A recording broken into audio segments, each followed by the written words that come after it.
सुप्रभात बच्चों, मैं आपकी हिंदी की अध्यापिका। आज हम हिंदी का पाठ 3 पढ़ने जा रहे हैं। अनुस्वार, अनुनासिक एवं विसर्ग।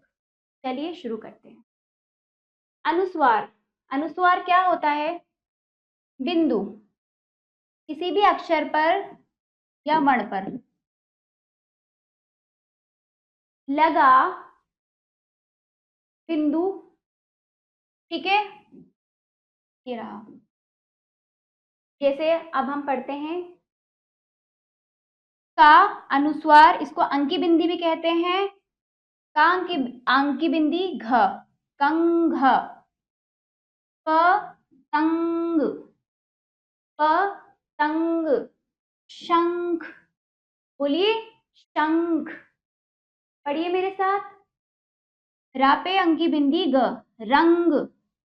दापे अंकी बिंदी ग, दंग।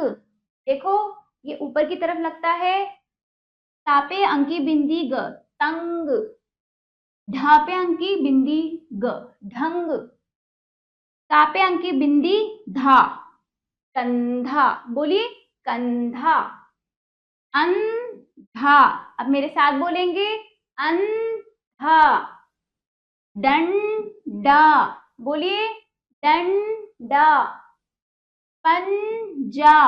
बोलिए पंजा। चलो अब मेरे साथ पढ़िए और समझिए। मंदिर। चंपा सुबह मंदिर गई। कौन गई? चंपा सुबह मंदिर गई। मंदिर में घंटा बजाया। क्या बजाया? घंटा बजाया। शंख मंद आवाज में बजाया। शंख कैसे बजाया? मंद आवाज में बजाया। मंदिर में एक हंस था। कौन था? हंस था।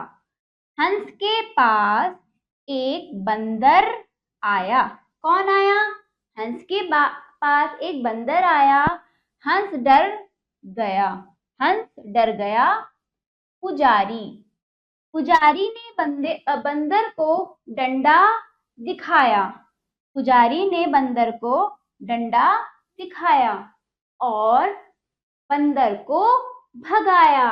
और बंदर को भगाया।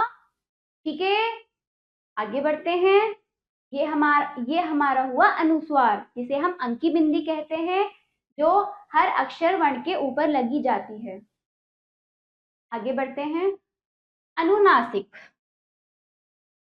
बेटा एक बात और बतानी है आपको। अंकी बिंदी नाक से बोली जाती है। ठीक है, सिर्फ नाक से बोल के देखिए। अंगूर, बंदर, हंस, नाक से निकाली जाती है आवाज। अब इसी तरह अनुनासिक इसके बाद आया। ये भी नाक से बोला जाता है, पर इसका इस्तेमाल मुंह से भी किया जाता है। इसको चंद्र बिंदु भी कहते हैं। क्या कहते हैं? चंद्र बिंदु। इसमें नाक का और मुंह का दोनों का प्रयोग होता है। ठीक है, जैसे बा पे चंद्र बिंदु बा। बा, मुंह भी खोलो और नाक से भी बोलो। बांसुरी, बांसुरी। सांप, सांप। कुआं। बोलिए मेरे साथ, कुआं। आगे बढ़िए, मेरे साथ बोलेंगे सब। सांस। देखो मुंह और नाक का इस्तेमाल हो रहा है, प्रयोग हो रहा है इसका।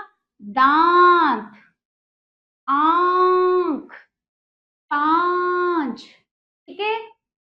हाँसी, हाँसी। बोलिए हाँसी, हाँसी। लहंगा, महंगा। ठीक है, इतना समझ आया? चलो अब हम आगे बढ़ते हैं। पढ़िए और समझिए। ठीक है बच्चों, अब आगे बढ़े। पढ़िए और समझिए। हाथी दादा। सब बच्चे मेरे साथ पढ़ेंगे। हाथी दुनिया का सबसे विशाल जानवर है। हाथी दुनिया का सबसे विशाल जानवर है। यह जंगल में रहता है। इसकी पूंछ पूंछ छोटी तथा सूंड लंबी होती है।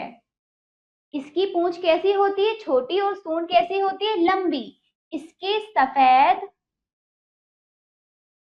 मैम इसमें जो है ना नीचे वो ज्यादा, इसको सफेद पढ़ा जाएगा। ठीक, क्योंकि उर्दू के प्रोनाउंसिएशन के लिए लगाया जाता है ये, तो उर्दू के ही वो निकाला जाएगा इसमें। इसके सफेद रंग के दो दांत, ठीक है, ये रहा चंद्र बिंदु, होते हैं। इसके सफेद रंग के दांत होते हैं। इसके पांव पांव खंभों की तरह, किसकी तरह? खंभों की तरह। बोलिए मेरे साथ, इसके पांव खंभों की तरह दिखते हैं। यह सर्कस में दिखाई देता है। आप सबने देखा होगा हाथी सर्कस में भी दिखाई देता है। चलो अब आगे बढ़ते हैं। ये हुआ हमारा विसर्ग। विसर्ग में क्या होता है बच्चों? ये किसी भी अक्षर या वर्ण के बराबर में दो बिंदु आते हैं। इसकी जो ध्वनि होती है हा की होती है, आहा आहा। आहा खाली पढ़ा है आपने स्वर के अंदर, आहा खाली, आहा, ठीक, ये आहा पढ़ा है, तो इसको ही इसी की मात्रा विसर्ग कहलाती है। ठीक है, अब हम आगे बढ़ते हैं। प्रा प्रातः प्रातः, ठीक, पा में रा जुड़ा हुआ है। नमः, देखो मैंने आपको बताया था हा की आवाज आएगी। नमः। दुहक दुहक, बीच में है, क्योंकि ये बीच में आ जाता है तो ये अक्षर को अलग कर देता है, साथ में नहीं लिखे जाएंगे, वरना ये आखिर में ज्यादा लगता है दुख, इसलिए द और ख अलग हो गया। आगे बढ़ते हैं, पढ़िए मेरे साथ, ठीक है। फलतः, अंतः, शनः, शनः यानी धीरे, स्वतः यानी खुद ही, पुनः दोबारा, अतः संभवतः। छे, इसमें भी देखो छे में हे की साउंड आ रही है, ध्वनि आ रही है। ठीक है, अब आगे बढ़ते हैं, पढ़िए और समझिए। प्रातः काल, अमन प्रातः रोज 6 बजे उठता है। अमन कितने बजे उठता है? 6 बजे। उठते ही अपने माता पिता को नमः करता है, नमस्कार नमः करता है। वह विद्यालय विद्यालय के लिए स्वतः यानी खुद ही तैयार हो जाता है। कौन? अमन विद्यालय के लिए खुद ही यानी स्वतः तैयार हो जाता है। शनः शनः, शनः शनः का मतलब होता है धीरे धीरे चलकर समय पर विद्यालय विद्यालय पहुंच जाता है। ठीक है, विद्यालय के अवकाश के बाद पुनः घर लौट आता है। ठीक है, इतना समझ आया आप सबको? अब हम अभ्यास करते हैं जितना हमने पढ़ा है। खाली स्थानों में सही शब्द छांट कर लिखिए। ये खाली स्थान है आपके, और इनमें से आपको सही शब्द छांट कर यहाँ पर लिखना है। अब पहले पढ़िए मेरे साथ। हाथी डैश में रहता है। किसमें रहता है बताइए? जंगल में। किसमें? जंगल में।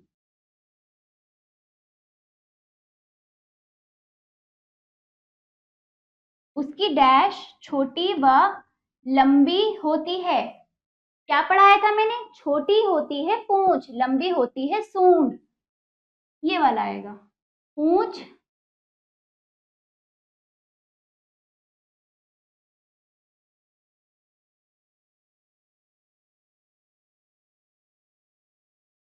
सूंड।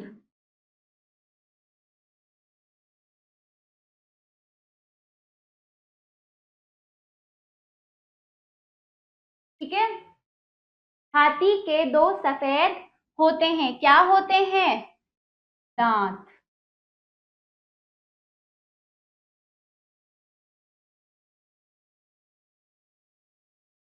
हाथी डैश खंबे जैसे होते हैं। क्या होते हैं हाथी के? खंबे जैसे पांव होते हैं। ठीक है,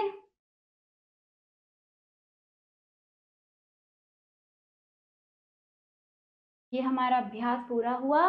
अब हम आगे बढ़ते हैं। प्रश्नों के सही उत्तर पर सही का निशान लगाइए। दुनिया का विशाल जानवर कौन सा है? बताइए, दुनिया का विशाल जानवर कौन सा है? इनमें से मगरमच्छ या हाथी? हमने पढ़ा था हाथी। हाथी हाथी के कितने दांत होते हैं? हाथी के दो लंबे लंबे दांत होते हैं। कितने होते हैं? दो। हाथी के पांव किसके जैसे दिखाई देते हैं? बताइए, खंबे जैसे। हाथी कहाँ दिखाई देता है? जैसे हमने पढ़ा था, हाथी जंगल में दिखाई देता है। ठीक है, ठीक है बच्चों, अब हम अगला अभ्यास करते हैं। उचित मिलान कीजिए। उचित मिलान कीजिए। चलो पढ़िए मेरे साथ। विशाल क्या था? जानवर। ठीक। लंबी क्या थी? हाथी की तो लंबी सूंड थी। छोटी क्या थी? पूंछ। सफेद क्या थे? सफेद दांत थे। ठीक है, इस तरह से हमारा हिंदी का तीसरा पाठ समाप्त हुआ। आशा करती हूँ बच्चों आपको अच्छे से समझ आया होगा। धन्यवाद।